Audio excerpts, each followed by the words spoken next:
Hello, today we are going to be showing you how to enroll in courses. If this is your first semester, your academic advisor or department will need to enroll you in courses as you will not be able to register on your own. First, you're going to start in your Classic Student Center. In the menu under Academics, you will be able to select Enroll. It will bring you to a new page where you can select the term you wish to register for. We're going to select Spring 2024 and hit Continue. If you are an undergraduate student, you will be brought to the PIN validation page.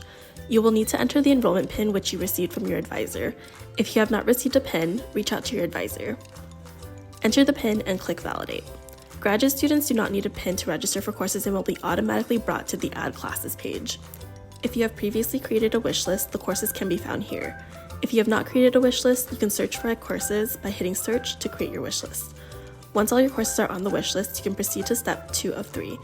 On this page, you can review the status of your courses and the schedule. If everything looks good, click and finish enrolling.